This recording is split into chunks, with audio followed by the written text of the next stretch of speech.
you sign yourself up for these content challenges, and the first fear is like, oh, what am I gonna post about? Like, who's gonna watch my stuff? And it's not about you guys watching my stuff, right? It's about me doing it, right? It's not about you, it's about me. I'm just joking.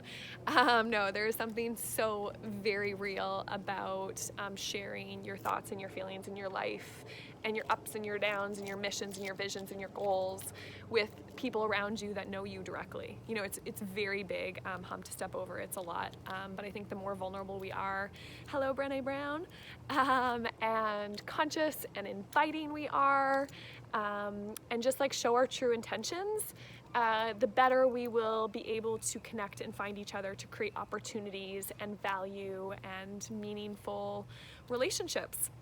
So yeah, I'm just like sitting on my roof again because it's just like such an inspirational space for me.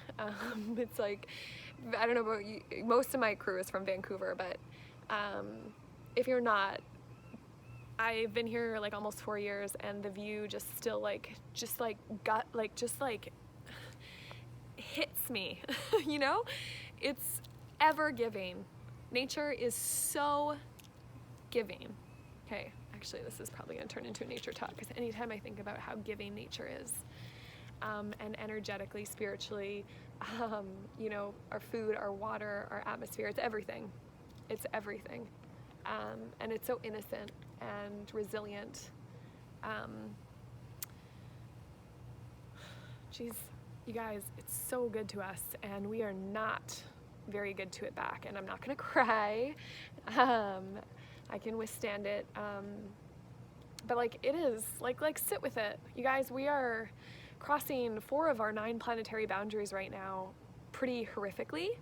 And planetary boundaries are these scientific, quantifiable metrics that say, like, if we go beyond this point, the Earth won't be able to hold itself or do its thing, basically. So a really easy example that I always refer to when I talk about planetary boundaries is, imagine a species of fish. So a species of fish, let's say salmon.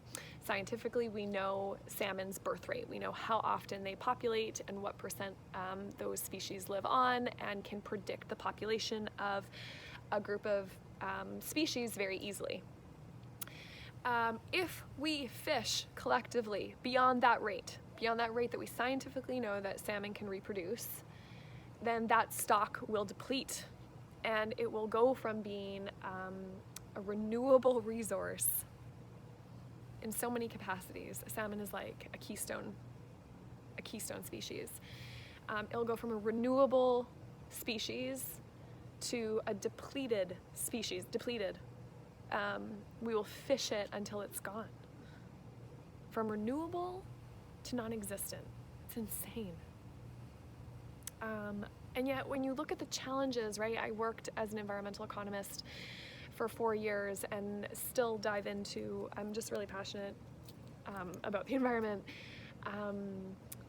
I understand, I do understand at first, like when I was young and naive, and I still am young and naive and opportunistic, and probably have too much pink colored lens and rosé lens on my glasses, but I have to stay upbeat and to enjoy my day, and I think it's a good thing to be. I realized that to achieve these planetary boundaries, these scientific, quantifiable boundaries that the planet has for us, that requires international cooperation. Okay, so a bunch of countries have to get together and decide how their systems and their economy are going to stay within the guidelines, and we have to make sure all of those guidelines of each and every country aggregately, like collectively, do not surpass the planetary boundaries, right? Like, you start to think of the regulation involved in that, and the rules and the matchmaking and like the meetings to achieve that. It's very challenging, and like seeing these companies and countries negotiate at the international negotiation tables, I mean, you guys expect your family, our families can't even get along on everything, how do we expect countries that are just have culture embedded and years of traditions to get along at an international table an agreement and say, hey, this is how we have to divvy up this resource, right? It's gonna provide conflict. It's a very difficult negotiation.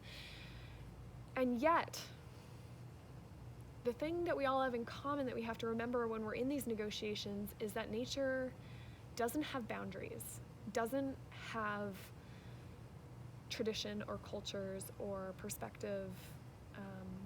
It's a system, and it feeds us all. And it is a really hard problem to allocate resources equitably. But there is so much abundance. I really do believe that we can do it. And I want to have more active conversations about how we can do it, and how we as consumers who often feel like it's super hard to contribute to this doom situation that we are in, you guys, it is not light, and like we know this, and yet we're still like, plastic cup. Like it's so big that I'm not going to be able to do anything, or I'll drive 5 blocks because I'm lazy. I get those every once in a while, I really do, but let's support the transition to a lower energy intensive life for nature, because you guys,